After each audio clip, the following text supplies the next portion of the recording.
Hari Om.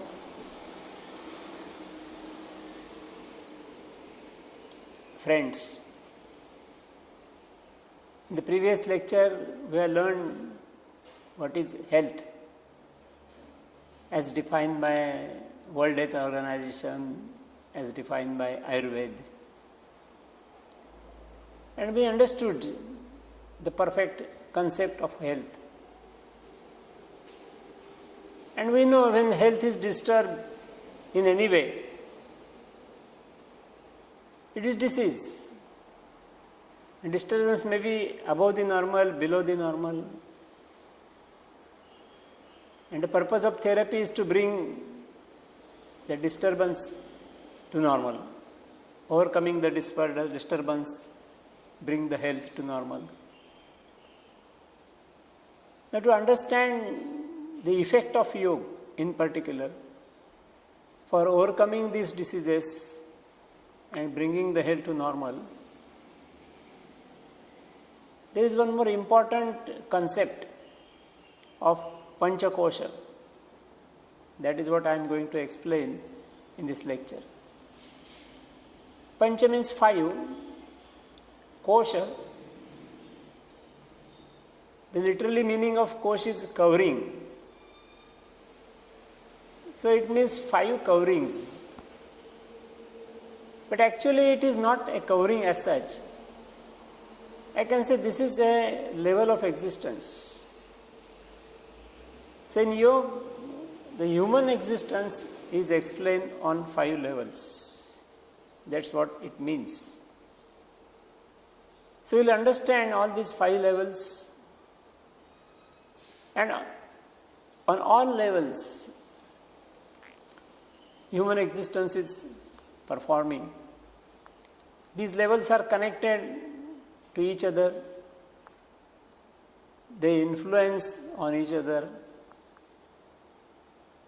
And out of 5, particularly first 3 levels are concerned with the ease and disease also.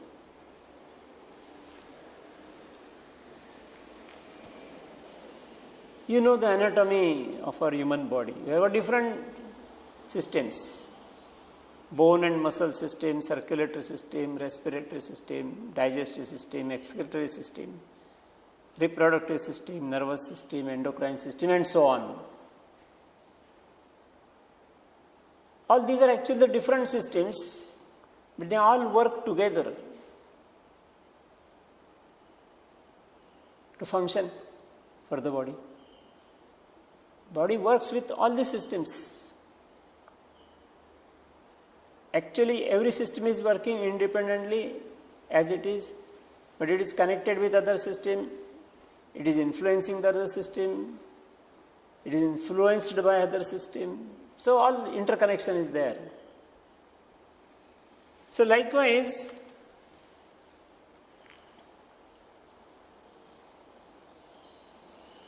there are some more systems. This is one system. In physiologically, we can say there are a number of systems in the body. But as far as the Panchakosha concept is there, all this body itself, physical body, is one level of existence.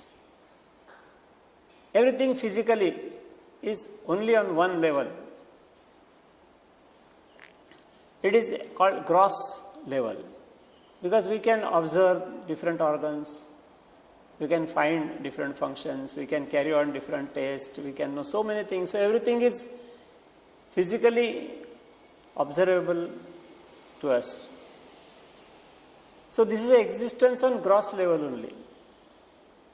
It's one of the 5 levels.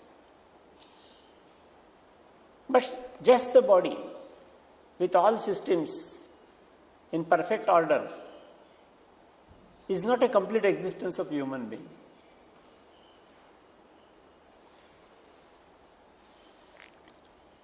So it needs the help of other systems also.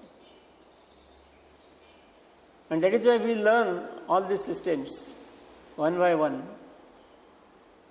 And then we must know the interconnection, which is very important from the viewpoint of therapy also. So these 5 systems are enumerated here. The first one is Annamaya Kosh. Every system is called Kosha, so I'll use the same word. But actually it's a level of existence. So Annamaya Kosha, Anna is food. So Annamaya Kosha is level of existence because of the food. Then second is Pranamaya Kosha. Prana is a energy stimulating Annamaya Kosha. So Annamaya Kosha has to function, but that will function because of existence of Pranamaya Kosha. So definitely we must know something about Pranamaya Kosha also, because it is a stimulation. Without Prana, that Annamaya Kosha has no existence and no function. Then there is a third kosh which is called Manomaya Kosh. Man is of course the mind. So Manomaya Kosh stimulates Pranamaya Kosh. Pranamaya Kosh stimulates Annamaya Kosh. And that is how our body functions. Still go ahead is a Vijnanamaya Kosh. Vijnana is extra knowledge, what is called in modern science as extrasensory perceptions, ESP. And the last course is Anandamaya Kosh. Ananda is a bliss. So human existence is based on all these 5 levels. So we'll learn one by one, and then we'll see how it is interconnected and how it is useful, and how we can make use of this concept in yoga therapy. The first kosh is Annamaya Kosh, that is a human body, a gross level. I think nothing much is required to be explained because everybody knows. We have got different organs, hands, legs, head. So internal organs, heart, liver, kidney, and all other systems. The whole thing is developed through the food. It is managed with the help of food.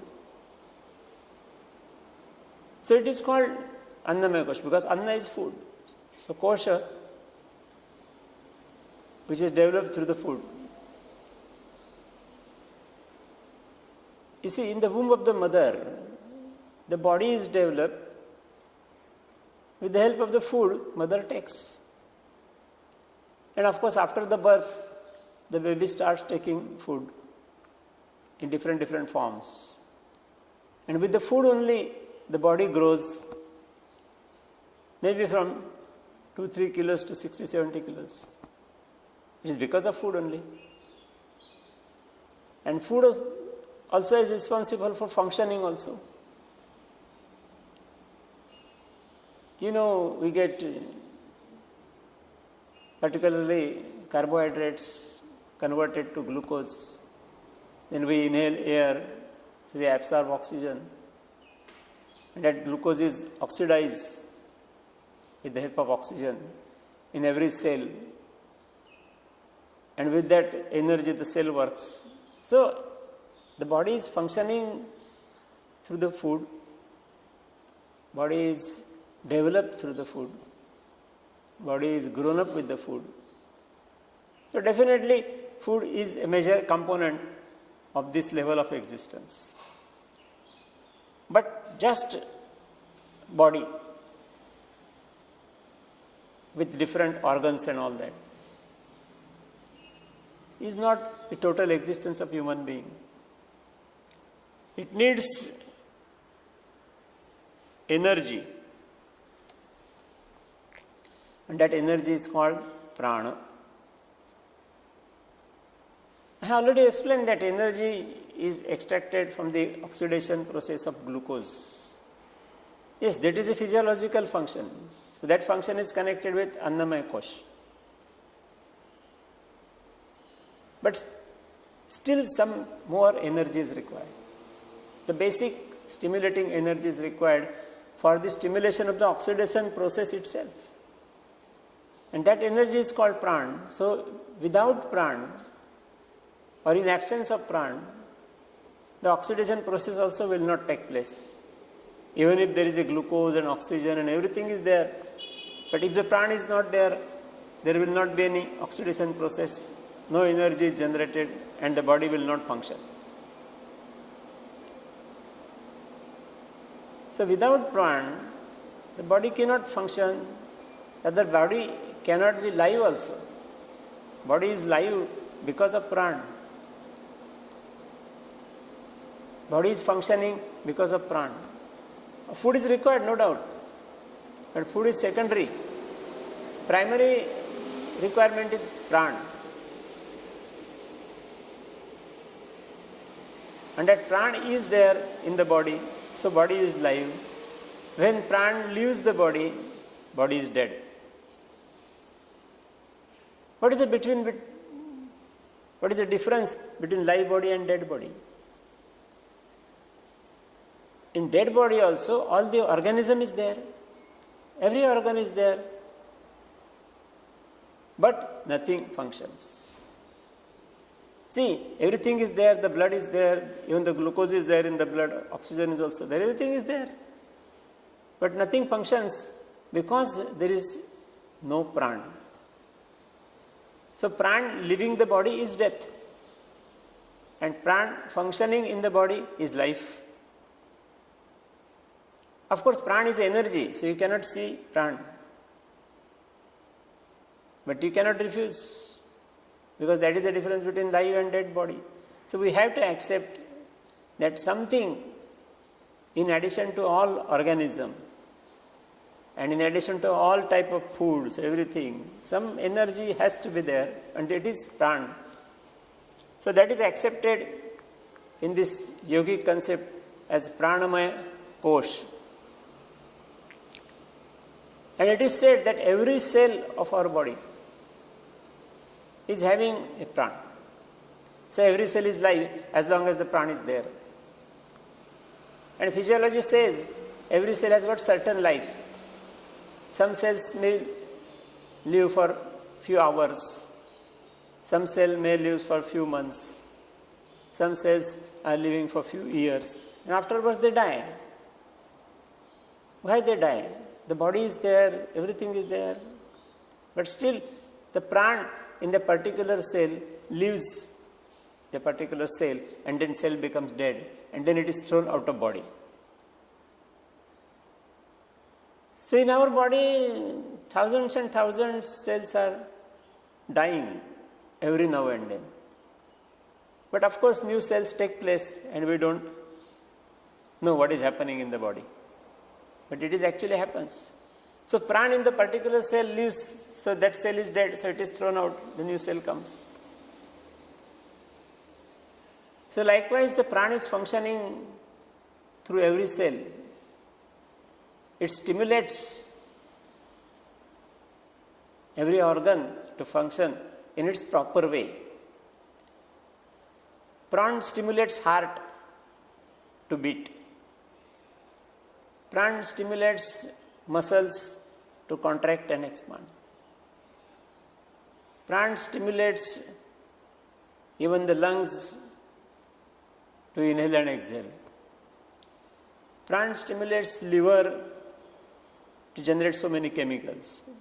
It means we can say pran is stimulating to every organ and stimulating to it for better functioning.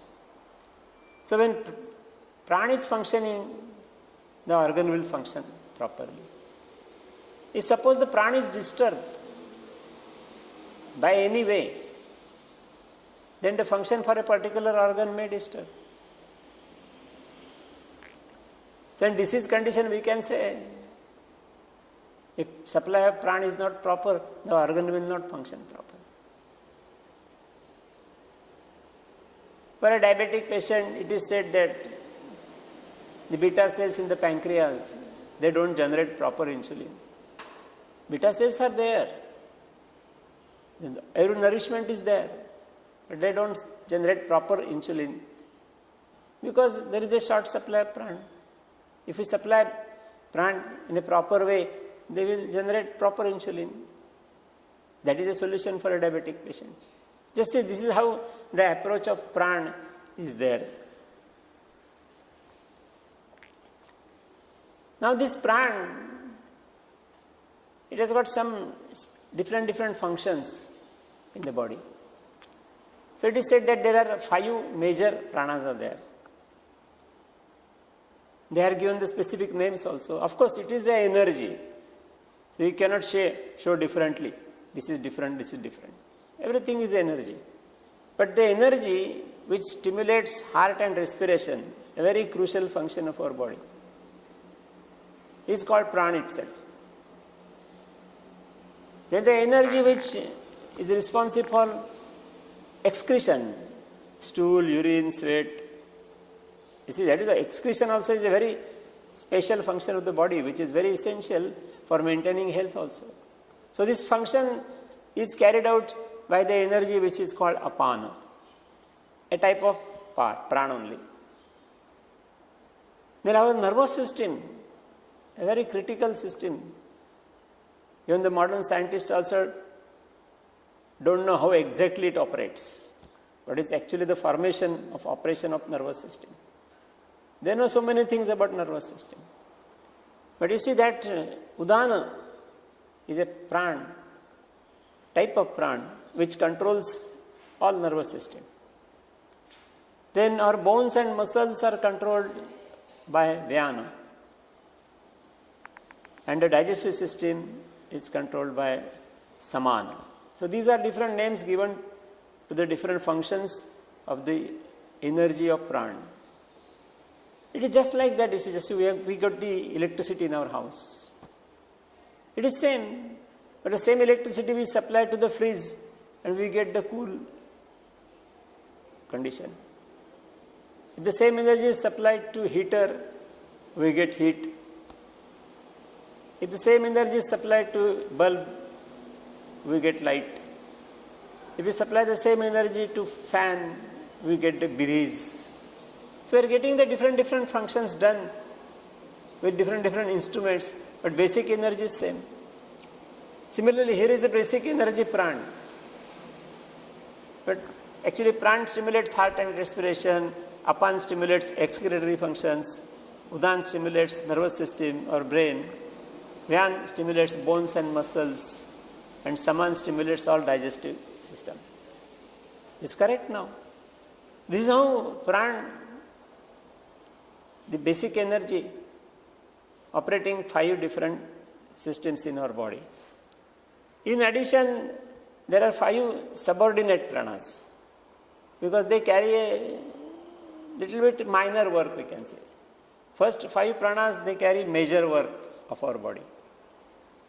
Next 5, they are subordinate pranas. See, that is Naga. This is the name of the particular energy. It is controlling the voice. Our voice is controlled through the vocal cords. But it generates so many letters and words and all that we talk, maybe in different languages also. But this total function is controlled by the energy which is called Naga.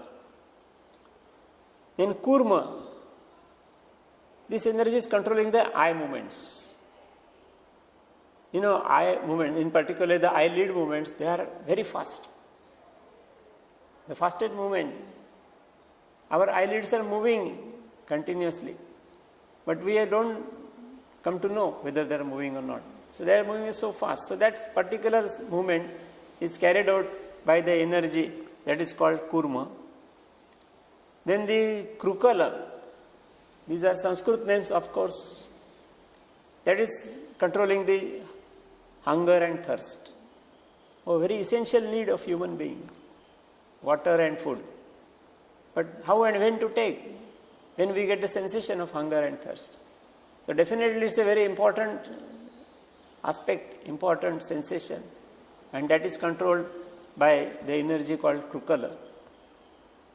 In the yawning, we always experience. The science may say that when the carbon dioxide in the lungs increases, the yawning takes place, and we throw all the carbon dioxide and take the fresh air. So it is a yawning. Whatever the process is there, but it is controlled by energy Devadatta. That is essential also. And unless we throw this excess carbon dioxide out, we cannot inhale properly. So that is also an important function of the body. And Dhananjay is an energy for most of the body cells. So likewise, there are 5 main pranas. They are controlling the 5 important functions of the life, major functions of the life. There are 5 subordinate pranas. They control some subordinate functions of the body. So the whole body as such, that is Annamaya Kosh, is controlled by Pranamaya Kosh. There is system of Annamaya Kosh, all different systems. But there is system of Pranamaya Kosh also, 5 important pranas, 5 subordinate pranas. So that is total system of pran is called Pranamaya Kosh. And now definitely you might have understood the importance of Pranamaya Kosh for the function of the body. Without pran, nothing will function. And body will not remain as body itself. Body, it will get decomposed. What is happening after death? When all these pranas leave the body becomes dead. And it is also a fact that all the pranas are not leaving the body at the same time. It takes some time. That is why death is declared by legally and of course medically when the heartbeat stops and breathing stops. And that is controlled by prana itself, one of the major prana. But other pranas are there. So even after the cessation of heart and respiration, some of the organs are live. And we know that we can take out the organ and transplant to somebody else also. That technique has been developed by modern science. The eyes are live after death. The liver is live after death. All these things are there, and these organs are utilized. They are implanted to another body and they start functioning. They function for years together after the death of the original body. So definitely some different pranas are there, so we can make use of this technique to utilize the organs, the donation of organs. A new concept has already come in force. So this is all system of prana.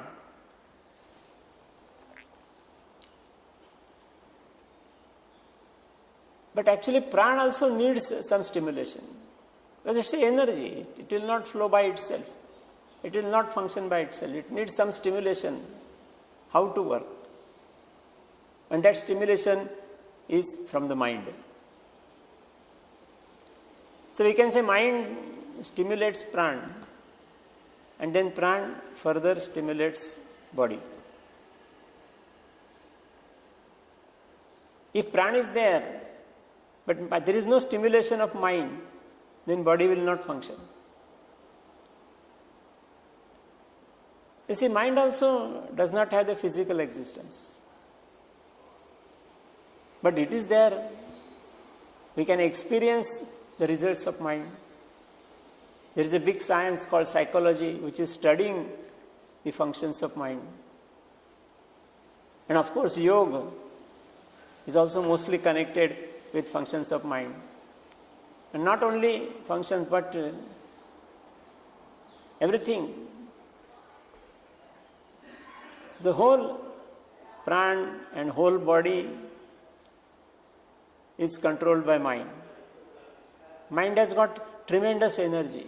So mind can provide energy to the body, mind can take out energy from the body.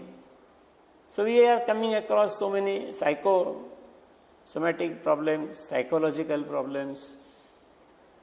So definitely mind is there. Everybody has to accept. So mind also is a system, not only one mind. But actually mind has no physical existence, so we cannot divide mind in different components. But actually the functions are different. So there are different types of minds depending on the functions of mind. And to go a little deeper, I can say, just as every cell of our body is composed of millions and billions of cells. Maybe bone cell, muscle cell, nerve cell, blood cell, and so on.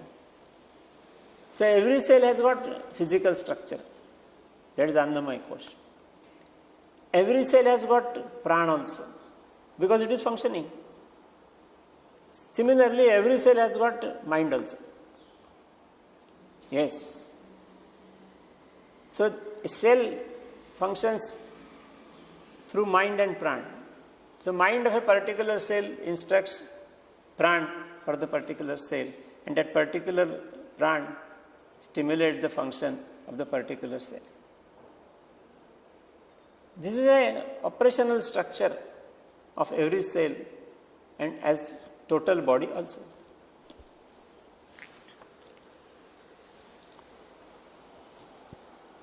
So let us understand some levels of mind also, or some functions we can say. Mind functions in many ways. But now we'll just understand the three basic concepts of mind. The first level of functioning of mind is called conscious mind.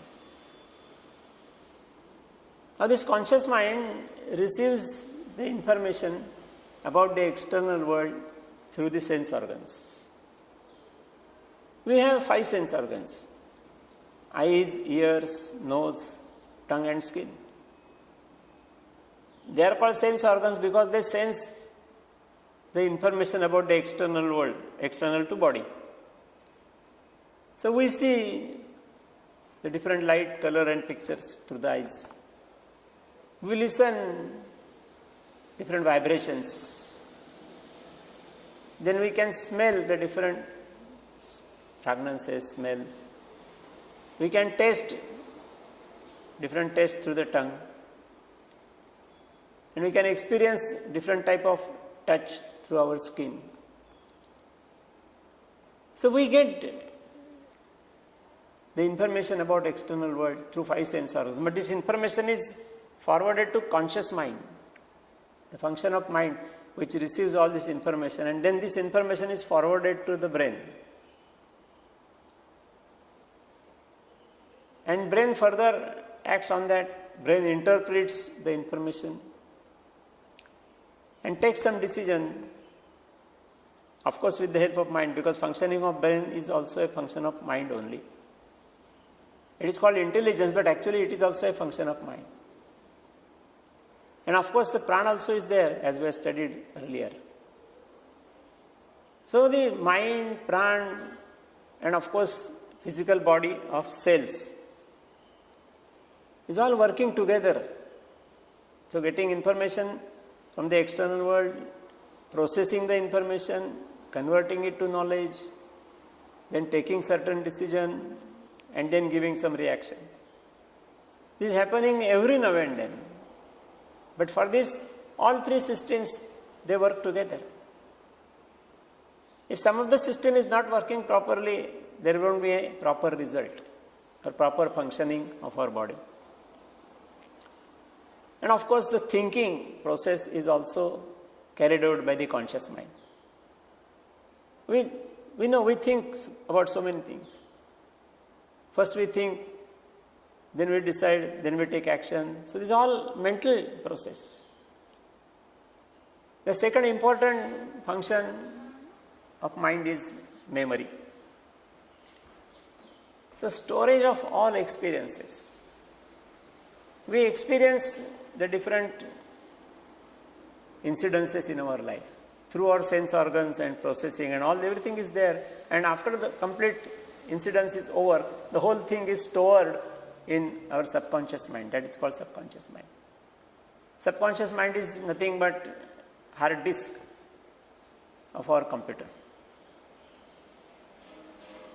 We prepare a file and then we store in a particular folder and particular drive and so on in our computer. Similarly, when we experience something through 5 sense organs, with conscious mind and with brain. Then after that it is stored in subconscious mind and we can access the memory anytime in our life, maybe after 30, 40, 50 years also. There is abundant space we cannot imagine. It is much more than MB and TB and all that. And as far as the science of yoga is concerned, it is accepted that we have the memories for the previous births also. There may be a number of previous births. We have experienced so many things in previous births. So all those is stored in our present mind. But those folders are locked and we don't have the password for them. So we can't access the memory of the previous birth. But at least this birth memory we can access. So this total function of memory is carried out by subconscious mind. And the third level of mind is unconscious mind. Actually, unconscious mind itself is we can call it soul or Atman, or the energy and knowledge source behind the control of the whole body. So actually the soul or individual consciousness in modern terminology, it's same. It is in the knowledge form and energy form. So definitely no materialistic existence. But soul is this thing which is behind everything.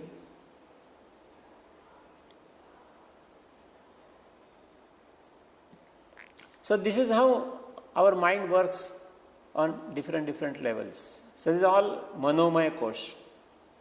So mind stimulating pran, pran stimulating body, and then body functions. If you go little ahead for Vijnanamaya Kosh, Jnana is knowledge and Vijnana is beyond knowledge. That means something is there beyond knowledge, definitely, because knowledge which is concerned with 5 sense organs, what we experience through our 5 sense organs, that is information that we convert into knowledge. So that is what we call it knowledge or intelligence, and connected with brain. That is the modern science says about. But there is something beyond the knowledge, beyond sensory perceptions. And we cannot perceive with our senses, but that is there. So there are so many incidences are happening for which the science of yoga says they are siddhis. We call it as miracles. So this field of my mind, when it is evolved at a particular level, then it goes beyond the intelligence, beyond the sensory organs. So it is called Indriyatita Jnana. That means extrasensory perceptions. So Vijnanamaya Kosh is all connected with extrasensory perceptions. And that is possible with yogic techniques.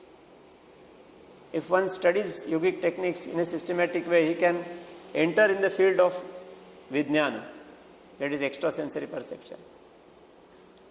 The experiences are there. Even the scientists are also studying. They could not get the proper answer for these incidences. So they call it ESP, extrasensory perception. If you give this word extrasensory perception on Google, you will find thousands of sites. They are explaining such miraculous things which are happening in the world. Not only in India, outside also. So definitely ESP is there, extrasensory perceptions are there, but science is not able to control or even study those. But yoga has definitely explained so many things about extrasensory perceptions. That is all Vijnanamaya Kosh, and that is a result of perfect meditation. Dharana, Dhyan, Samadhi. Patanjali has given the specific techniques to evolve your mind to enter the field of Vijnanamaya Kosh. In normal human being, this kosh is not so much active, very little active. But in a yoga practitioner on very high level, this kosh is very effective.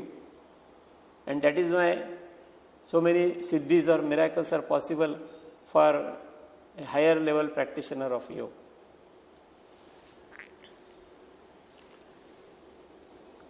And then comes the last, that is Anandamaya Kosh.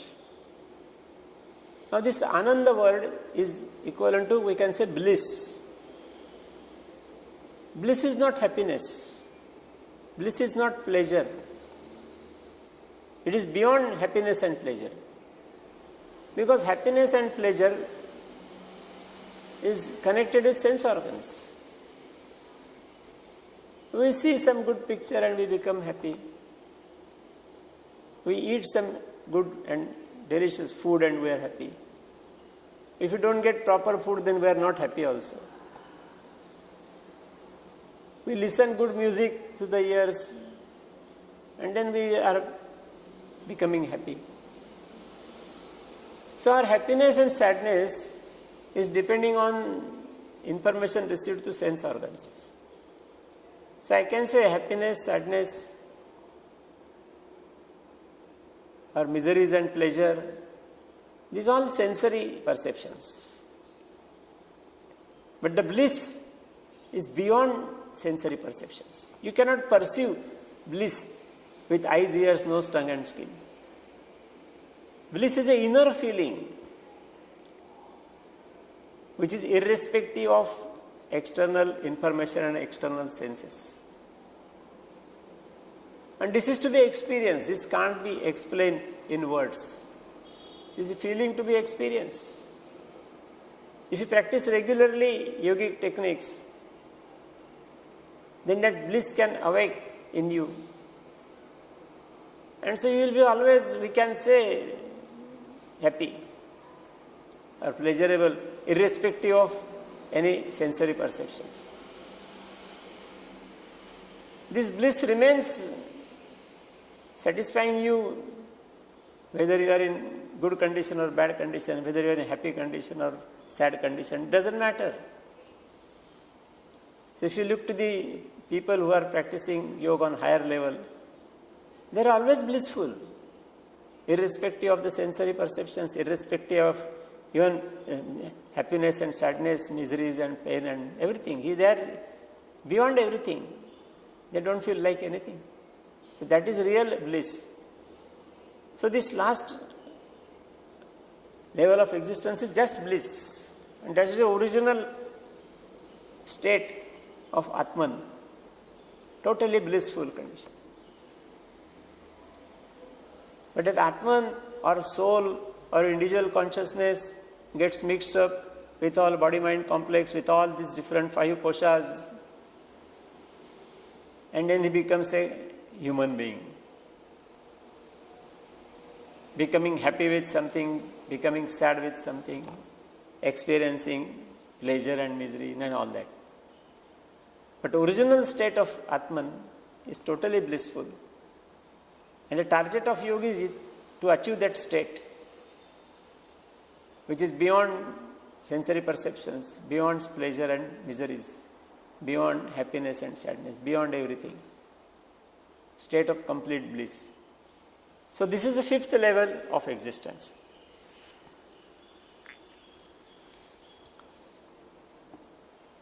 So you understood all these different levels. And now you might have understood the same thing, that without all this, the existence of human is not complete. Just Annamaya Kosh also will not function.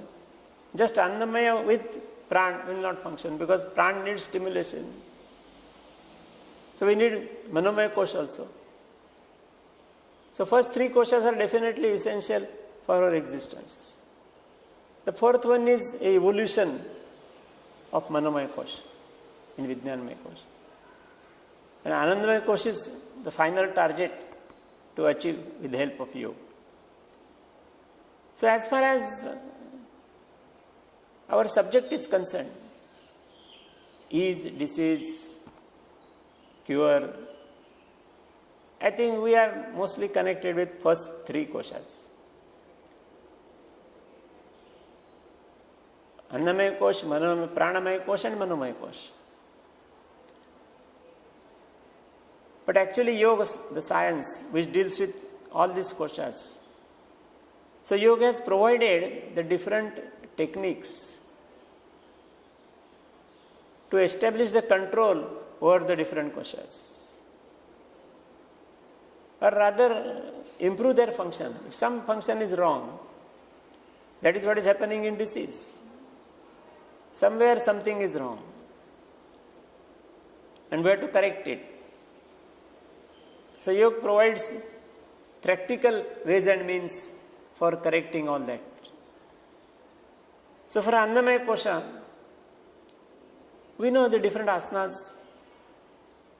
And we know also that particular asana is having good effect on our body. As we say that Bhujangasana, Shalabhasana, Dhanurasana, these are good for the functioning of the spine. Some asanas are good for digestion and so on. So definitely our functional disorder of the body, Annamaya kosha, we can correct, modify and even develop with the help of asanas. So asana is a technique which is mentioned for controlling Annamaya kosha. In particular, asana has got some effect on mind also, but major we can say asanas we can control the Annamaya kosha. And Pranamaya kosha is definitely controlled by pranayam, the words are similar. And that is what we have studied also. Pranayam, we try to control pran. The process is controlling breath, no doubt. But that is a process. Ultimate aim is to control the flow of pran. Suppose particular organ is having a shortage of pran. Then how to improve the supply of pran? With the help of pranayam. So this is how we can make use of these pranayamic techniques or different types of pranayamas in the curing process or correcting process, I can say, for many of the organs in our body. For controlling the Manomaya kosha, the process of dharana is explained by Patanjali in Ashtanga Yoga. Dharana is a concentration of mind. Apparently it looks only one technique of concentration. But this one technique itself is used for many of the diseases. To overcome the problems. Definitely it's a good technique. It gives very good results. We use definitely these techniques in yoga therapy, which works much better than other medicines. So for psychosomatic problems, we use the technique of meditation or dharana. Then for Vijnanamaya kosha, Patanjali has explained dhyana. That is an advanced stage of dharana. So advanced meditation. It results in some developing the mind to the Vijnanamaya kosha. Patanjali has devoted one complete chapter of his text, Vibhuti Pada, where he has explained many siddhis and miracles which can be achieved through the practice of dhyana. Of course, it is a developmental stage, so there is no question of any disease or misfunction of the body takes place. When the body is perfect, then only this course can be achieved. So this is a developmental stage, but definitely can be achieved through the practice of dhyana. And Anandamaya kosha, the final stage, it can be achieved with the help of samadhi. So as I told you in the beginning, this Vijnanamaya kosha and Anandamaya kosha, so we can say the dhyana and samadhi is not mostly connected with ease and disease. Because it's a highly developed skill, highly developed stage which needs perfectness in Annamaya Kosh, Pranamaya Kosh and Manomaya Kosh. Then only the development is possible. And when these all three koshas are perfect, the health is definitely perfect. So last two koshas and those practices are useful on very high level, which is not connected with disease. So we will not think of more for these two. But first three definitely. Now we understood that these are all first three. I am talking about first three now. Annamaya Kosh, Pranamaya Kosh and Manomaya Kosh. They are interconnected, they are interrelated, they are influencing on each other. All this interconnection is there. And when in the condition of perfect health, all three koshas are performing their duties perfectly. So that is perfect health. So again we can refer to the definition and that it will make more clear that our body organs must function properly. There must be proper supply of pran to every organ to function properly, and there must be proper condition of mind also to control pran and body. So all three levels, everything must be perfect for perfect health. But when health is disturbed, that is also our main point. Something somewhere is disturbed. Of course, mind and pran has no physical existence, they are connected to the body. So whatever final result comes out, that is through the body only. And that is what we call it disease. If something is wrong, we find some symptoms, but symptoms are observed on the body itself. So where the disease is in the body. Because something is not functioning properly.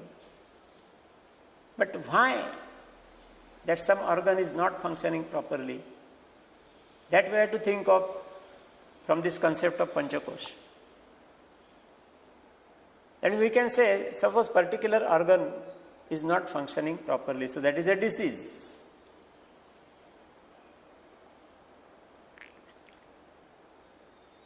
You can consider a heart also. Heart problems are abundant. Something is serious also. And we know the different problems of heart. Suppose the heart is not functioning properly. What is the cause? The first, Annamaya Kosh, that is physical body of heart. Something is wrong.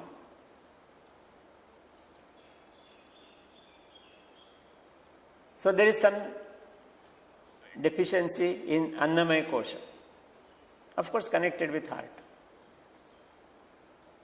But if Annamaya Kosha is correct, nothing is wrong. So the function and organism of heart is correct. But if it is not getting proper prana, then it will not function. So the heart problem is there, but cause is not with the heart, but cause is with the prana. Prana is not supplied to heart properly. So if you want to correct this disorder, then you have to do something with prana. If you are just handling only the physical body of heart, with many treatments, maybe with the medicine, maybe something and all that, and if the prana is not supplied properly, the heart will not improve at all with this treatment also. So when there is a deficiency in prana, we have to work on the deficiency. We have to overcome that problem on prana, and which definitely needs help of pranayam, so we can control. So without pranayam that cannot be possible. So just treating heart as an organ is not the solution, but treating prana to give proper stimulation to heart is the solution. Suppose prana also is proper. So Annamaya Kosha for heart is okay, Pranamaya Kosha for heart is okay. But Manomaya Kosha has got some problems. So mind is not properly controlling Pran, and so Pran is not properly controlling heart, and so the heart disease is there. So you have to treat mind and not only heart or not only Pran. So this is what it happens in many of the diseases.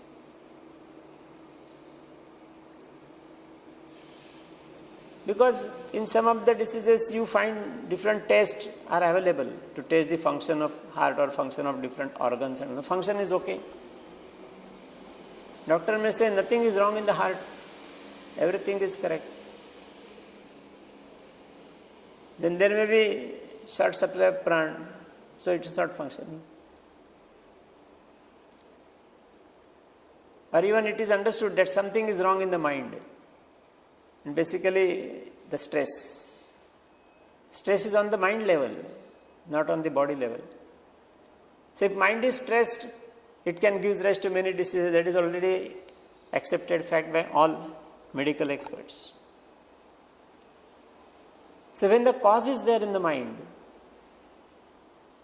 of course result is through the body only. So result is through the Annamaya Kosh, because that is observable. Mind and Pran is not observable. But it is conclusion that there is something wrong in the mind. So we have to treat the mind and not the body. But there is no treatment available for the mind in many of the therapies. But yoga can give that solution. It is very important aspect of the science of yoga.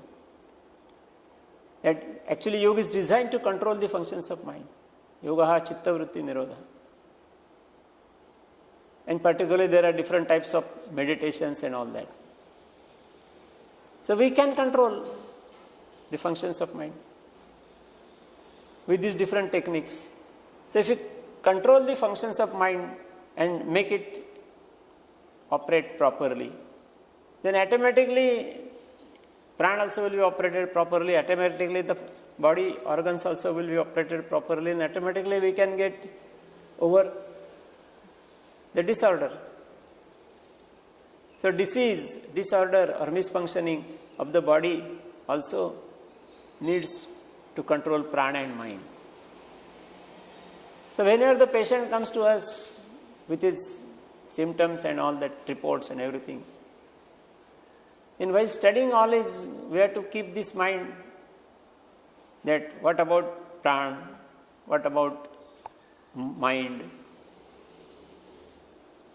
And to my experience, disease is a composite effect of all these three koshas. It may not be only one. In certain cases it is one only. Suppose there is an accident, a fracture for the bone. It's all physical problem. It's nothing connected with Pranamaya Kosha or Manomaya Kosha. So it is to be dealt with on physical level only. And it works. But actually joining the bones, that process is definitely controlled by Prana and mind. So there we can make use of that. So while treating, we have to think that something is wrong in somewhere. And so our prescription, we can say, because when we give some training to the patient, we have to decide what practices we should teach. So these practices, they include asanas, some of the asanas, to correct the Annamaya Kosha problem. Then definitely we have to include some pranayamas for correcting the Pranamaya Kosha disorders connected with the disease. And then we have to add meditative techniques, dharana, concentration of mind, to make some corrections on Manomaya Kosha. So our treatment is total. So we can say holistic approach. we correct function of mind, we correct function of prana, and we correct function of body also. So we teach some asanas, some pranayamas, some meditations, and then it gives the correct result. If you just deal with Annamaya Kosh only, which the modern medicine does, because they don't have the medicines for Pranamaya Kosh and Manomaya Kosh. If the cause remains as it is, and just treated the body, there is not going to be the perfect health, perfect solution. And that is why for many of the diseases, the patient has to continue the medicine up to the end of the life. Because medicine has got temporary effect. For hypertension, the blood pressure is high. So medicine is given, the blood pressure comes to normal as long as the medicine is there. It has got effect maybe for 8 hours, 10 hours, 12 hours. When the effect is over, the blood pressure again shoots up. The patient has to take another tablet. And likewise, he has to continue the taking tablets. There is no solution, no stopping of medicine. Doctor says you never stop this medicine. You have to take the medicine lifelong. It may be hypertension, it may be diabetes, it may be arthritis, or whatever it is. But with yogic practices, we correct all three koshas. So no further treatment is required. Everything is perfect.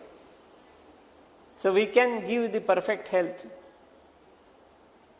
by utilizing all these techniques connected with all three particular koshas, dharana, asana, pranayama, and meditation. So we can say there is a holistic treatment given in yoga. And that is the answer why we select all the things together. And that is why yoga therapy gets very good results and some additional positive results also. If whatever abnormality is there, that is taken care of. So it is we can say, best therapy. Of course, within certain limits, because limits are there. The other things we'll discuss later, step by step. But please remember the three koshas and treatment of asana, pranayama, and meditation combined together gives the very good results. So, Hari Om.